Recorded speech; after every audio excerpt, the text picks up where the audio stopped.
Dober dan. Čas nam beži, jaz se bom potrudil, da ga uravnotežim, kar pomeni, da bom pogledal na uro in kar se da skrajšal svoj prispevek, da ujamemo tisti čas in še priložnost za prigrizek.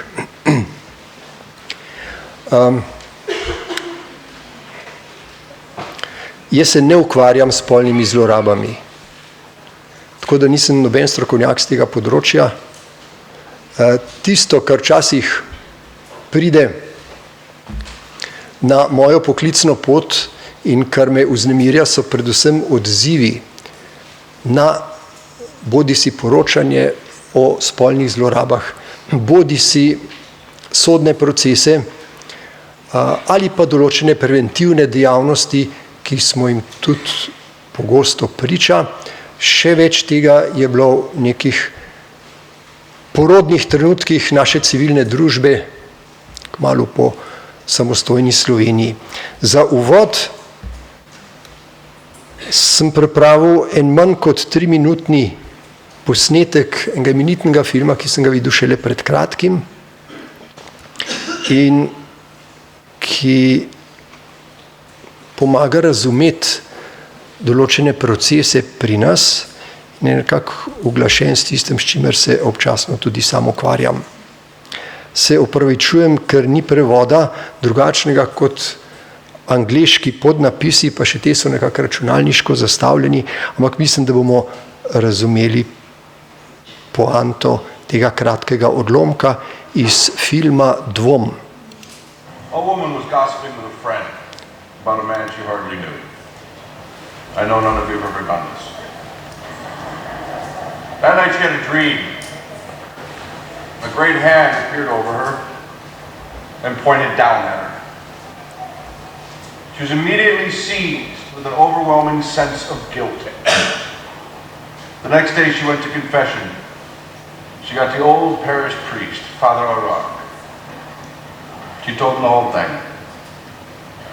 Is gossiping a sin? She asked the old man. Was that the hand of God Almighty pointing a finger at me? Should I be asking your absolution, Father? Tell me, have I done something wrong? Yes, Father O'Rourke answered her. yes, you ignorant, badly brought up female. You've borne false witness against your neighbor. You played fast and loose with his reputation, and you should be heartily ashamed. So, the woman said she was sorry and asked for forgiveness. Not so fast, Says O'Rourke. I want you to go home, take a pillow up on your roof, cut it open with a knife, and return here to me. So the woman went home, took a pillow off her bed, a knife from the drawer, went up the fire escape to her roof, and stabbed the pillow. Then she went back to the old parish priest as instructed. Did you gut the pillow with a knife? He says, Yes, Father. And what was the result? feathers, she said. Feathers, He repeated. feathers, everywhere, Father. Now, I want you to go back and gather up every last feather that flew out on the wind. Well, she said, it can't be done. I don't know where they went. The wind took them all over. And that, Said Father O'Rourke, is gossip. in the name of the Father, the Son, and the Holy Ghost. Amen.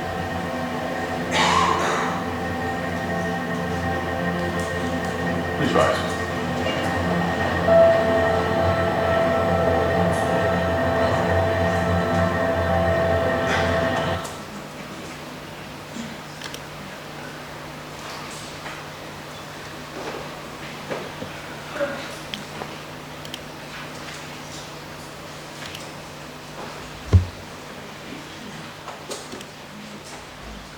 Takole, to je bila vsaj zame imenitna primerjava tega, kar pogosto naredimo. In tega perja se ne da več zbrati nazaj, točno tako, kot je rekel pater. Meryl Streep je tukaj imenitna predstavnica dela naše civilne družbe, ne vse in ne kar počez, ampak občasno.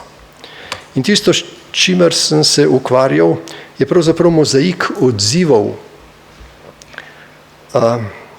ki ustvarjajo en del kriminalitetne politike tudi pri nas, medijske politike in javnega odziva.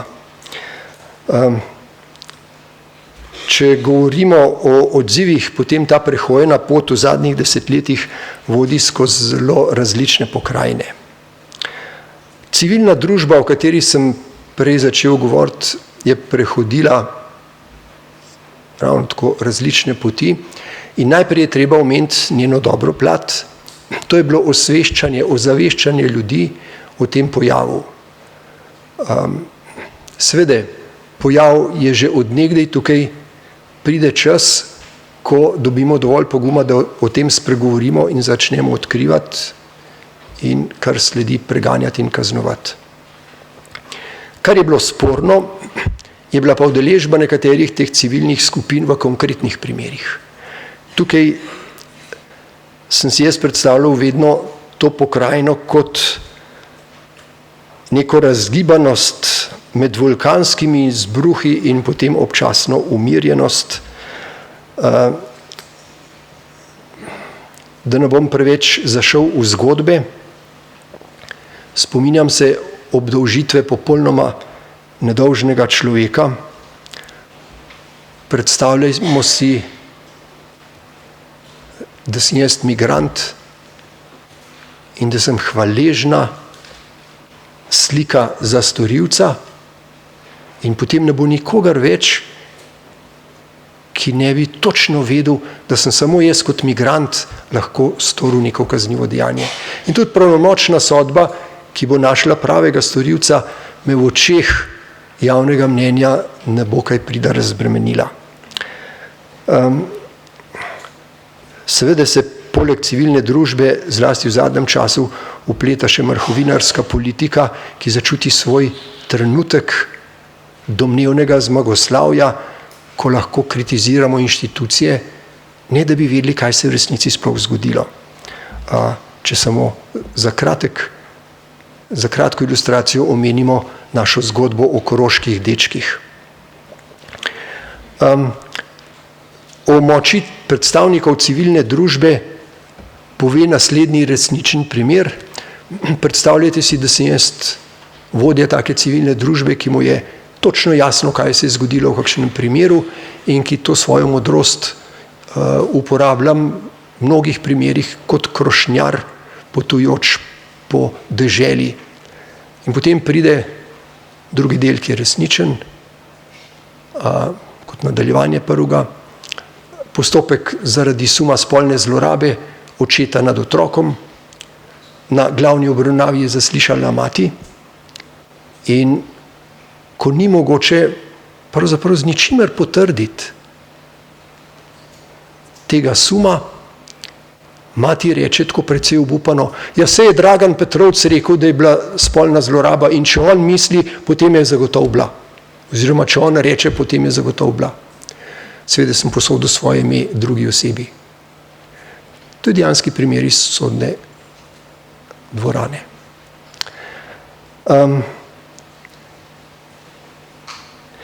Pojavilo se je tudi geslo, otroku je treba verjeti. Tukaj je treba biti strašno pazljiv. Nekaj stvari že profesorica Buljanova povedala, odvisno od tega, kaj ga vprašamo, kako ga vprašamo, kdo ga vpraša, dobimo lahko zelo različne odgovore. Jaz sem se s tem srečal pred časom, kar že nekaj let je od tega, ko sem bil v izvedenski skupini ad hoc izvedencev, jaz nisem noben izveden za spolne zadeve ali kaj podobnega. Ampak smo morali presojati neke dokaze, ker sodišče tega ni moglo narediti. Domnevni storilec je bil namreč še otrok, ni imel še 14 let.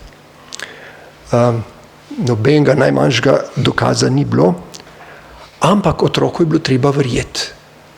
Potem, ko smo šli skozi ves dokazni postopek, vključno z videokasetami zaslišanja tega bogega otroka, smo videli celo vrsto manipulacij, pritiskov, napak, vse tisto, kar smo slišali v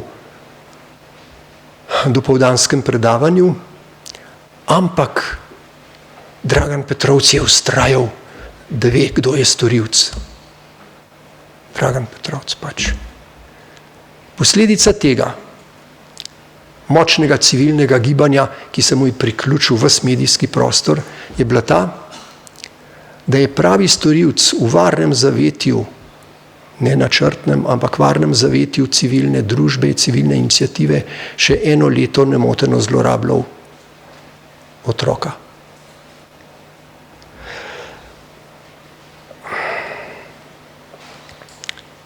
Poleg tega je treba razumeti tudi nekatere procese pri otroku, tem sem se pač dal podučiti takrat, kadar je otrok v konfliktu med varnostjo in zaščito, ki jo nudi starš, in zlorabljanjem, ki ga izvaja isti starš.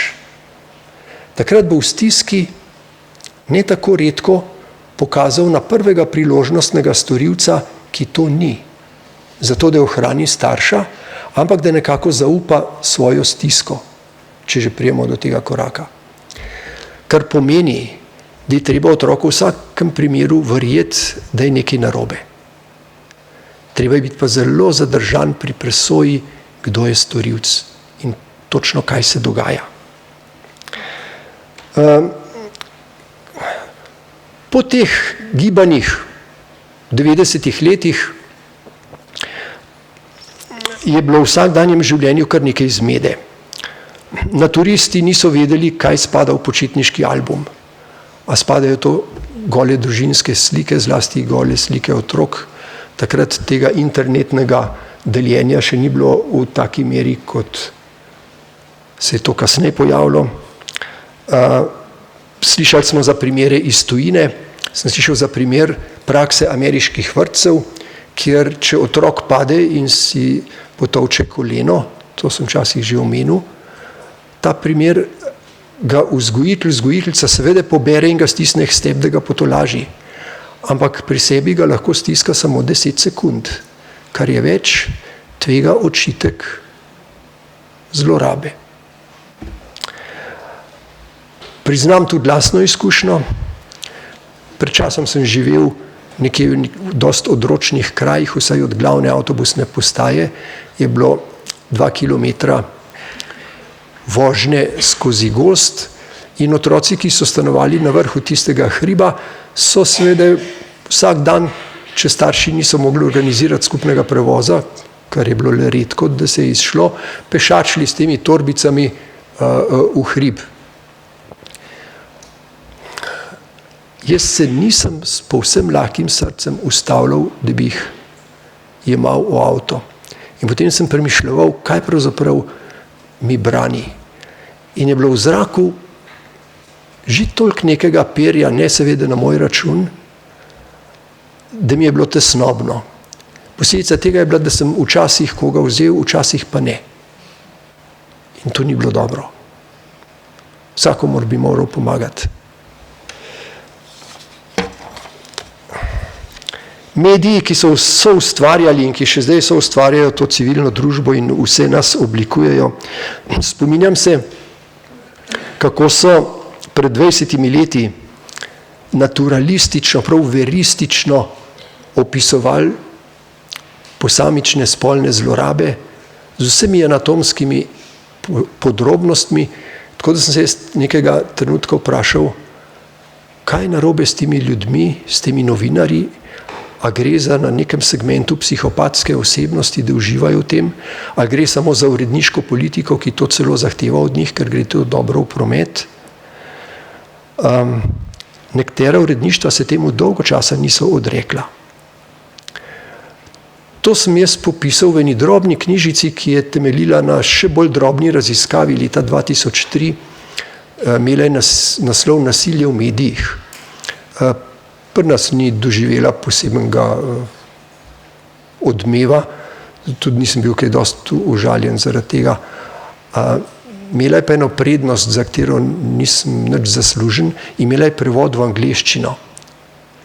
In nekaj tednov po tistem, ki je ta knjižica tukaj izšla, so me poklicali iz Sveta Evrope in me povabili na zasedanje neke konference kot eksperta za to področje.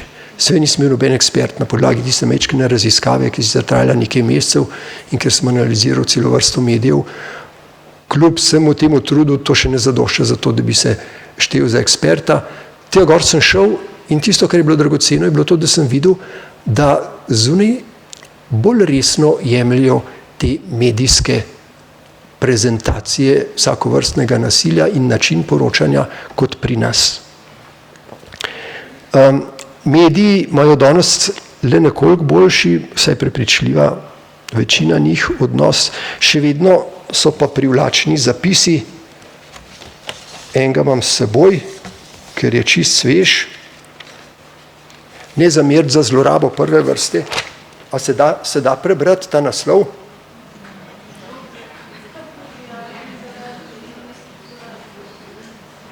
Zdaj spravljam dame v skušnjavo, da potegnejo ven očala, ki jih sicer ne nosijo. Mogoče se vidi, nekateri ste videli, župnika prijavili zaradi domnevne zlorabe otrok. Nadaljuje se zelo drobnim, oziroma dosti drobnejšim tiskom, brez telesnih stikov. In še drobnejši tisk, sporna preveč prijateljska komunikacija preddvorskega župnika z mladoletniki. Tukaj imamo pa zdaj en tak decrescendo. Najprej domnevna zloraba otrok, pa župnik. To že samo po sebi napeljuje, da če je župnik, ne more biti kaj drugega kot tisti, ki zlorablja.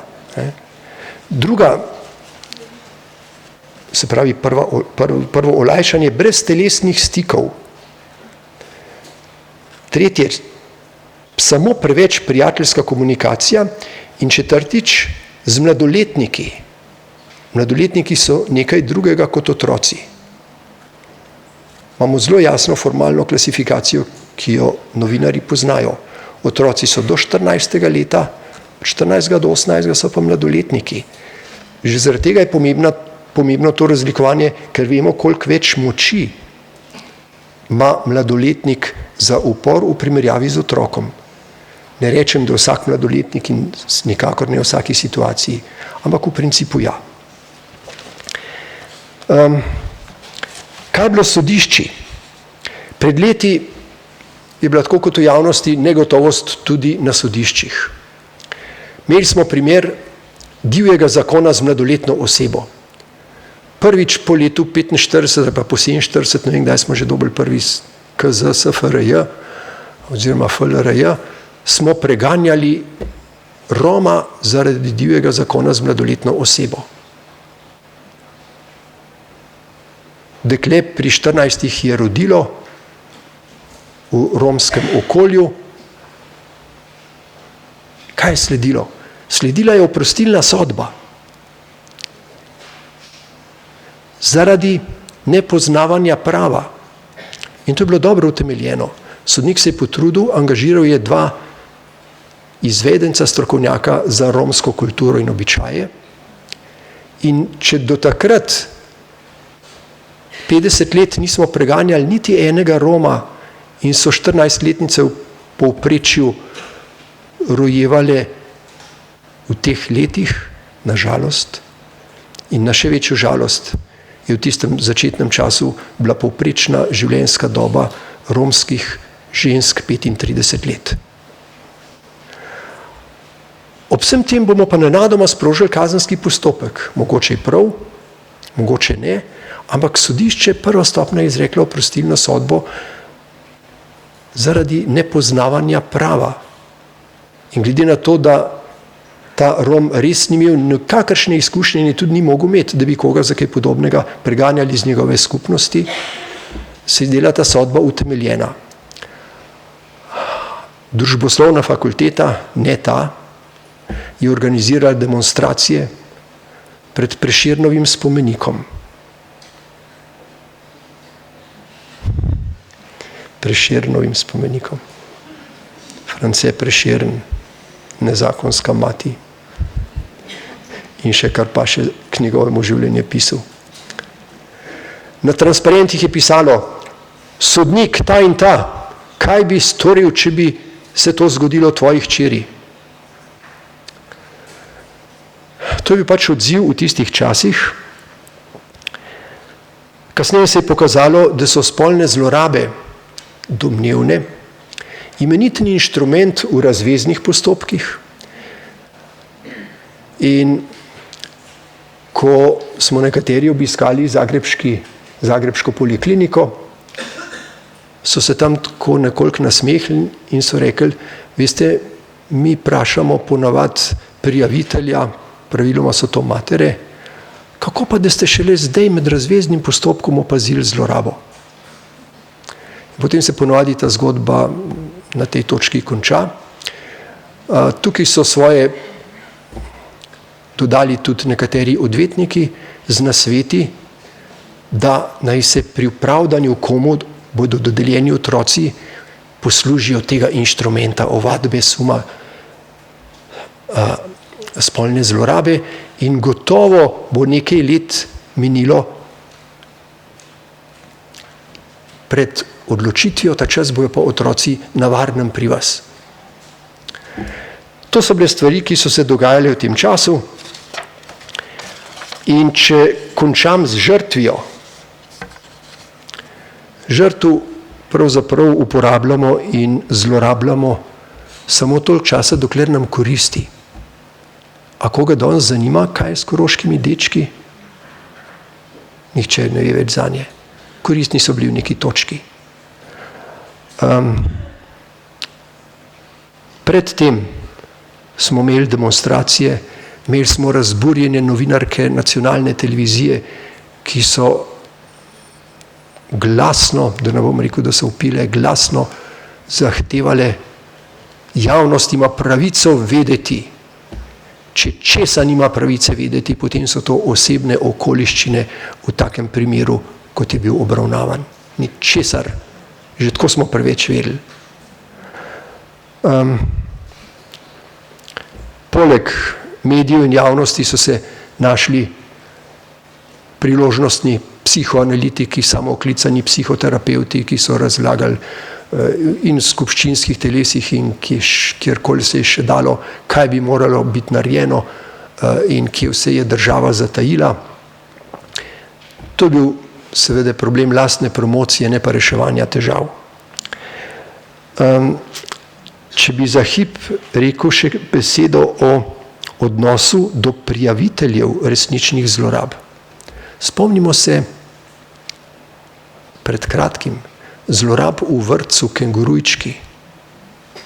Vzgojiteljica, ki je premogla dovolj poguma, da se je oglasila in povedala, kaj se dogaja, je imela zakrit obraz oziroma je snemana samo v hrbet in popačen glas. A je to družba, v kateri želimo živeti, da tisti, ki opozori na hudo napako, na kaznivo dejanje, ni več varen? Vprašanje je, če bi jaz kot recimo direktor nekega podjetja, a bi tako pošteno in pogumno osebo želel imeti pri sebi? Ja, rajš ne. Bo še kaj povedalo o tem, kar se pri meni dogaja, pa bom skozi nekje pod enim žarometom. Se pravi, te ljudi je treba imeti na varnem, najbolj varni so, če so nezaposleni, tako kot je bila še kar nekaj časa, ne vem kaj zdaj z njo, ta mlada dama, ki se je upala povedati. Sveda, treba je priznati, da ne sodniki, ne tožilci niso več varni pred civilnim gnevom, od bomb do razbijanja obrazov. Še en lep primer družbe, v kateri živimo danes. Zadnji stavek, prav zaradi tega perja, ki smo ga videli v začetku in ki v naših razmerah pomeni blatenje, sovraštvo, In sovraštvo, ne pozabimo, je najmočnejše povezovalno čustvo. Ne ljubezen, sovraštvo povezuje ljudi. Prav zaradi tega moramo skrbno paziti, da ne izpostavljamo ne enih, ne drugih, ne storilcev, ne žrtev, tisti, ki ne vemo dovolj o stvari. Že tako jim ni dobro, ne storilcem, in ravno tako nažalost ne žrtvam, potem ko za to pristojne institucije ugotovijo, kaj se je v resnici zgodilo. Hvala lepa.